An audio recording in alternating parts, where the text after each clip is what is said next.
राधा स्वामी दयाल की दया, राधा स्वामी सहाय, राधा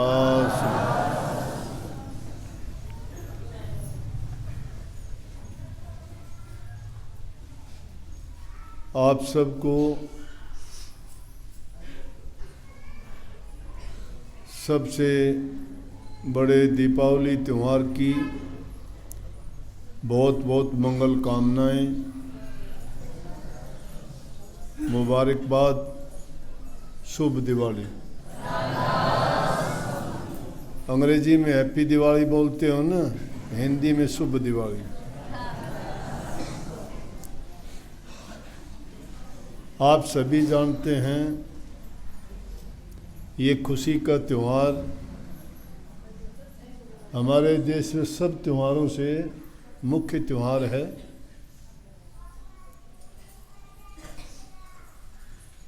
देश के हर कोने में, बल्कि आज तो दुनिया में भी जहां हमारे देश के लोग रहते हैं, इस दिन को याद करके वहां भी उतनी खुशी से मनाते हैं जैसे हम यहाँ मनाते हैं। तो इस बात को भी सभी जानते हैं, हम रामायण हमारा 5वां वेद कहा जा सकता है। 4 वेद पहले उनके नामों से भी प्रसिद्ध हैं, ज्ञान के अथाह भंडार हैं, हर चीज़ का उनमें उल्लेख किया गया है। लेकिन अगर रामायण को 5वां वेद कहा जाए तो कोई अतिशयोक्ति नहीं होगी। त्योहार क्यों मनाते हैं? श्री रामचंद्र जी 14 वर्ष का वनवास भोग के 14 वर्ष जंगलों में रहे। उस दौरान में जो जो घटनाएं हुई, बहुत कुछ लिखा गया है।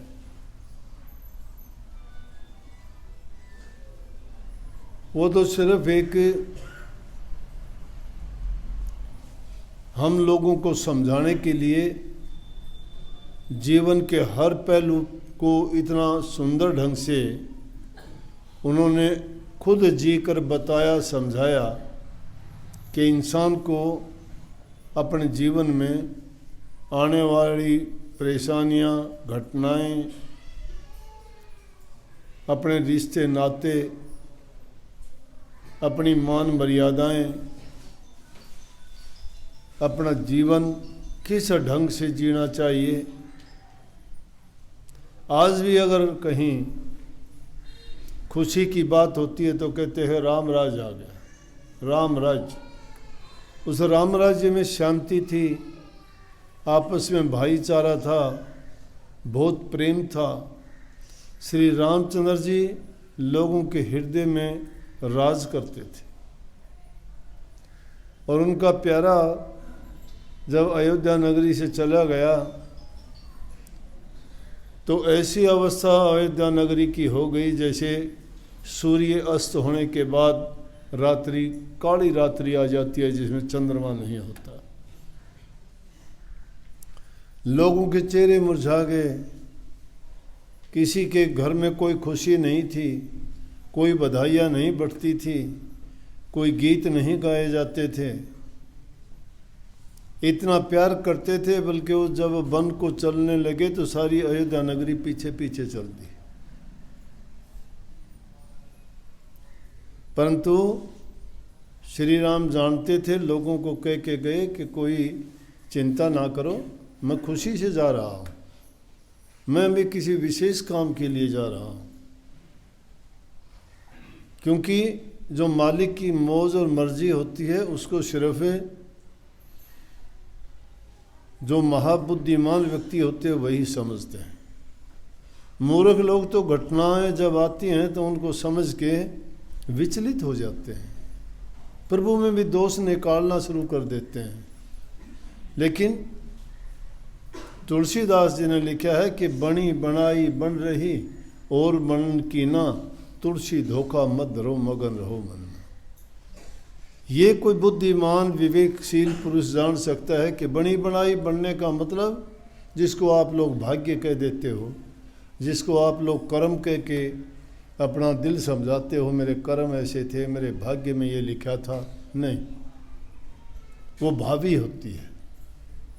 इस जीव ने जो कर्म किए हैं उसके परिणाम बस वो आता है यहाँ। लेकिन वो जीव भाग्यशाली होते हैं जिनको महापुरुषों का संग मिल जाता है। वो उनको जीवन जीने की कला सिखाते हैं और इसी जीवन में इस जन्म मरण के फंद से छुटकारा दिलाते हैं। तो श्री राम जानते थे कि वो किस लिए जा रहे हैं, कितने जीवों का कल्याण उन्होंने करना था, कितने दुष्टों का संहार करना था। यही नहीं, लंका की नगरी में राक्षसों का मलियामेट करना था और इसी उद्देश्य के लिए सारी की सारी घटनाएं घटी थी। रावण की ताकत नहीं थी कि माता सीता को ले जाए। माता सीता पतिव्रता स्त्री थी और पतिव्रता स्त्री में इतनी ताकत होती है अगर किसी पर एक दृष्टि भर के डाल दे तो भी भस्म हो जाए। लेकिन क्योंकि वो भी उस काम के लिए ही गई थी, अगर वहाँ नहीं जाती तो राक्षसों के संहार करने का कोई बहाना नहीं होता। ये मूर्खों का काम है ये समझ लेना कि रावण उसको लेके चले गया। रावण की क्या ताकत थी, रावण कदम भी नहीं रख सकता था। अगर उसकी ताकत होती तो श्री लक्ष्मण रेखा निकाल के गए थे कि इसको पार मत करना माता। रावण जब उसके पास जाता अंदर नहीं घुस पाता, उस शक्ति से दूर हट जाता है, भस्म हो जाता वहाँ। लेकिन माता सीता ने क्यों पार की? वो इसलिए पार की कि अगर वो ऐसा नहीं करते तो उनका संहार नहीं हो सकता था। परंतु जो भी था, कहानियाँ आपने सब ने सुनी है, क्या क्या घटनाएं कैसे कैसे हुई हैं। और 14 वर्ष के बाद श्री रामचंद्र जी का जब संदेश मिला, आज के दिन वो अयोध्या नगरी में पधारेंगे, लोगों ने पूरे नगर को साफ किया। क्योंकि उससे पहले तो 14 वर्ष तक घरों में बुआरी झाड़ी नहीं निकाली किसी ने, कोई सफाई नहीं की, कोई दीप नहीं जलाए। घरों क्यों उनको खुशी नहीं थी। बहुत से लोग तो घर छोड़ के सरयू नदी के किनारे पे ही रुक गए थे, जाके घरों को खाली करके चले गए थे, उजड़ गांव हो गया था। जब उनको पता लगा कि रामचंद्र जी अयोध्या में आएंगे,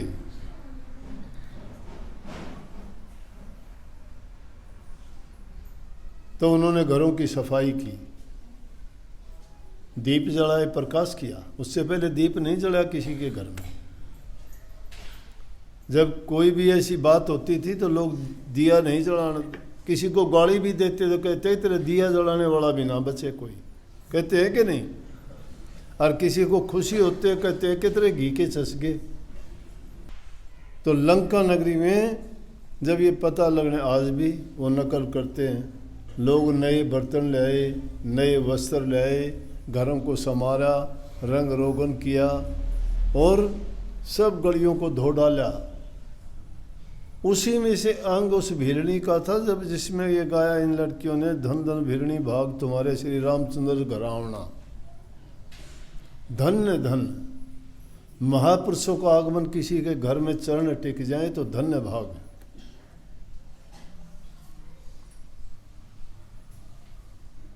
संत चरण उसी में गिनती है। उनका तो ऐसा है जिस प्रकार से गंगा मैया सबको पवित्र कर देती है अपने पवित्र जल से, तो संत चरण 68 तीर्थों से भी उत्तम हैं। और जहाँ भूमि पर पग धर देते हो भूमि भी पवित्र हो जाती है। तो लोगों ने बड़ी खुशी मनाई थी, लोगों के दिल खुश उठे, एक दूसरे को बधाई देने लगे, मिठाइयाँ बंटने लगी, दीप जलने लगे। इस प्रकार से रोशनी में पूरा नगर ऐसा हो गया कि जैसे दिन में भी इतना प्रकाश नहीं होता। वो परिपाटी आज तक चली आती है। इस दिन श्री रामचंद्र जी हर गांव, हर शहर, हर घर में आते हैं क्योंकि हम भी कितने दिन पहले कि दिवाली पर सफाई करेंगे भाई, इस बहाने से साल में घर के मकान की सफाई हो जाती है, नए वस्त्र लाते हो, नए बर्तन लाते हो, रंग रोगन करते हो, घर में छुपे हुए कीड़े मकोड़े, कोई बीमारी के कीटाणु सब बाहर निकल जाते हैं।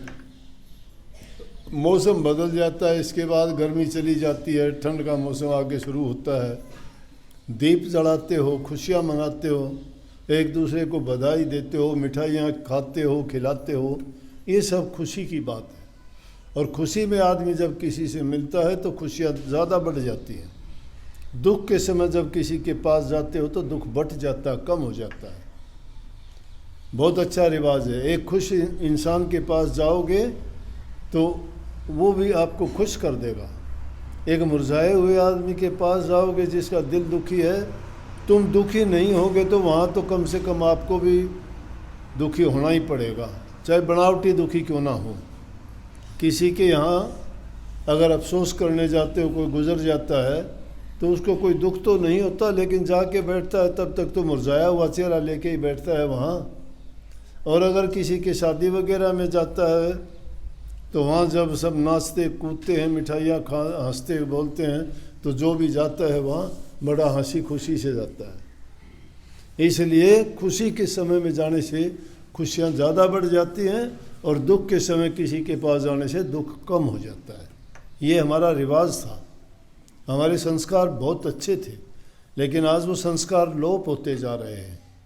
उसी रामायण की सिर्फ एक कहानी के रूप में हम जरूर सुन लेते हैं, लेकिन वो कथा नहीं है, वो एक जीवन जीने का तरीका है। उसमें हमारे सभी संस्कार नियम दिखाए गए हैं। पिता पुत्र का क्या रिश्ता होना चाहिए, पुत्र को पिता की आज्ञा में रहना चाहिए। माँ पुत्र का क्या नाता होना चाहिए, माता अगर गलत भी कर दे तो भी पुत्र को उसके बारे में गलत सोच नहीं रखनी चाहिए। माता के कई ने 14 वर्ष का वनवास दिया, श्री रामचंद्र जी बुरा नहीं माने। जब वन की ओर प्रस्थान किया तो कहने लगे माता, उनके पास भी जाके कहता है माता आशीर्वाद दो कि 14 वर्ष शांति से गुजार के आपके पास दोबारा आके मिले और आपकी सेवा करने का मौका मिले। ये बताते हैं कि अगर बुजुर्ग हमारे कोई गलती कर भी दें तो कोई बात नहीं, क्षमा सबसे बड़ी चीज़ है, तो उनको ख्याल नहीं करना चाहिए। वो हमारे हित की बात सोचते हैं जैसे भी है। सास बहू का नाता उसमें दिखाते हैं, पतिव्रत धर्म का निभाना। लक्ष्मण की पत्नी से सीखिए, उसका पति बिना अकारण, रामचंद्र जी को वनवास मिला, वो अकारण उसको छोड़ के 14 वर्ष तक चला गया, और पीछे से 14 वर्ष तक वो ऐसी सती थी कि जिसका कोई मुकाबला नहीं कर सकता था।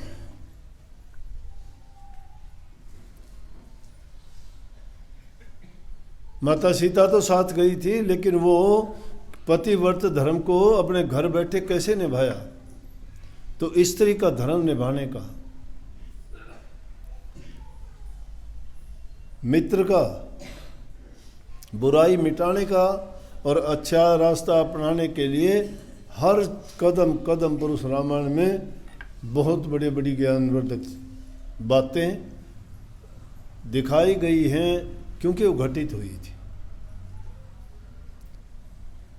रही बात तो मैं उस भिरनी पे कहना चाहता था, ये तो आप सभी जानते हैं, लेकिन जानते हैं मानते नहीं हैं। जानते तो हो, काम उसके विपरीत करते हो। रामायण को जानना अगर है तो उनके नियमों पर चल के दिखाओ, फिर राम समझेंगे। इसीलिए मैंने उसको 5वां वेद कहा। तुलसीदास जी ने लिखी है बात, सुत दारा और लक्ष्मी घर घर सब कह होए, संत समागम हरि कथा तुलसी दुर्लभ दो। बिरला घर ऐसा होगा जिसमें संतों का आना जाना और जहाँ प्रभु की कीर्ति गाई जाए, उनका वंदन भजन किया जाए, उनका पूजन किया जाए, उनका स्मरण किया जाए, कोई भागी घर वाला होता है ऐसा। और आदमी काम सभी कर लेगा, इस भक्ति के रास्ते पे डटना बड़ा कठिन है। ये जगत की कामनाओं के मारे हुए लोग हैं, उनका लिए नहीं है ये अनुरागी जीवों का रास्ता है। और वो अनुराग तो ऐसी भक्तनियों से सीखो, बेलनी जैसी माता से, कुरूप थी, गरीब थी, नीची जाति की थी।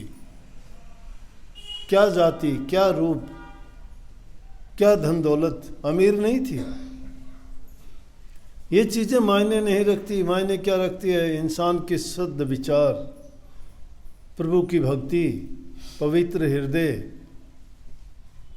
उनका वो पवित्र हृदय था जिसमें श्री राम को उसने रोम रोम में बसा रखा था।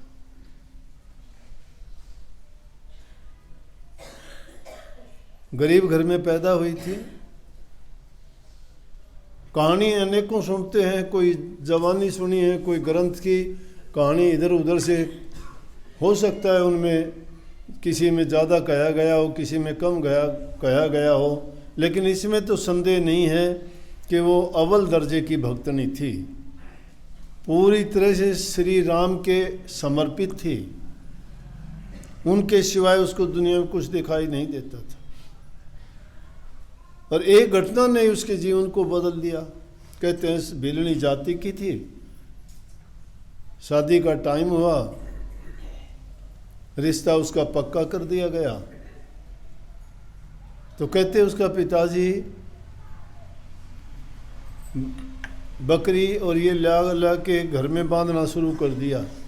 उसने अपनी माँ से पूछा कि अब तो पहले तो नहीं थी, ये इतनी बकरियां किस लिए ला रहे हो, ये बकरे क्यों इतने लाए गए हैं? कहने लगे बेटी तेरी शादी होगी ना तो उसमें खाने में परोसे जाएंगे काट के। ख्याल आया मेरे एक के कारण इतने जीवों की हिंसा होगी। उनको तो खोल के एक रात भगा दिया सबको, और खुद जंगल में निकल गई। कहाँ जाए जंगल में? कोई ठिकाना नहीं, कोई रास्ता नहीं। उस टाइम की बात देखोगे, निरे जंगल थे, बस्ती नहीं थी, इतने लोग नहीं थे, गिनती के लोग थे। जंगलों में ऋषि मुनि तप किया करते थे, उसको और कुछ नहीं ये सूझा कि चलो उनके पास चलते हो। जहाँ ऋषि तप करते थे वहाँ पहुँची, उन्होंने भी उसको देख के भगा दिया। अब क्या करती? उसे चुपके रात को, अब सेवा की गिनती करते हो, वहाँ बुहारी निकालना शुरू कर दिया। ऋषियों के उठने से पहले बुहार देती रास्ता, जिस रास्ते पे वो स्नान करने जाते, जंगल में घूमने फिरने जाते, सब रास्ते बुहार देती।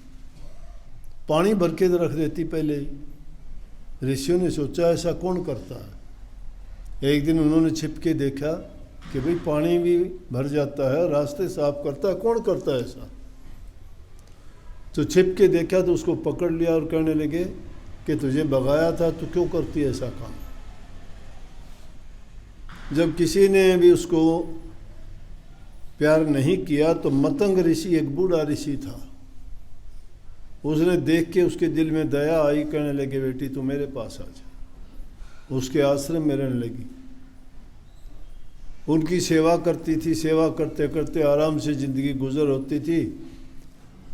संतों और महापुरुषों के पास तो प्रभु की कीर्ति, प्रभु का भजन, उनका ही गुणगान होता है। रात दिन गुरुजी उसको श्री राम के बारे में सुमरण करने की, ध्यान की, अभ्यास की बातें करते। उसका समय बड़ा शांति से गुजरने लगा, बड़ी मस्त और मगन रहने लगी। वो सेवा करती फिर भी ऋषियों की। अंत समय आ गया ऋषि जी का, कहने लगे भाई बेटी अब मेरा टाइम आ गया, मैं तो चलूँगा। ये बात सुनी तो रोना शुरू कर दिया। बोली कि आप चले जाओगे तो मेरा क्या हाल होगा, मैं कहाँ जाऊँगी, मेरा तो कोई नहीं दुनिया में। फिर गुरु ने उसको बताया, मतंग ऋषि ने, कि श्री रामचंद्र जी आएंगे जिसका हम गुणगान करते हैं, याद करते हैं, और अपने कुटिया पे आएंगे तुझे दर्शन देंगे। ये होता है यकीन, विश्वास और भरोसा। गुरु की बात पर उसने यकीन किया कि वो श्री रामचंद्र जी आएंगे। गीत बना लिया कि श्री रामचंद्र जी घर आएंगे। लोगों ने गीत बाद में ये बना लिया, धन धन बिरहणी भाग तुम्हारे, कि देखो बड़े बड़े ऋषियों को छोड़ के श्री रामचंद्र जी जब आते हैं तो वो ऋषि जो उसको मुंह नहीं लगाते थे, दर्शन नहीं करते थे, कहते थे कुरूप है तुम, हाथ नहीं लगाने देते थे, कहते नीची जाती है तेरी। वही देखते क्या है कि श्री रामचंद्र जी जब वन में जाते सीधे उनको छोड़कर बिरहणी के घर में जाते। और वो कितने प्रेम से जिंदगी बिताई, उसको ये नहीं पता कब आएंगे, लेकिन गुरु की बात का यकीन था आएंगे, मेरे पास आएंगे, जरूर आएंगे। करते करते वो भी बूढ़ी हो गई। भोग लगाने के लिए जंगल से कोई फल नहीं था। जंगलों में क्या फल होते हैं? बेर तोड़ के लाती थी, फूल तोड़ के लाती थी, रास्ता रोज़ाना बुहारती थी, पानी का छिड़का करती थी, रोज़ाना आसन लगाती थी, यहाँ बैठाऊंगी,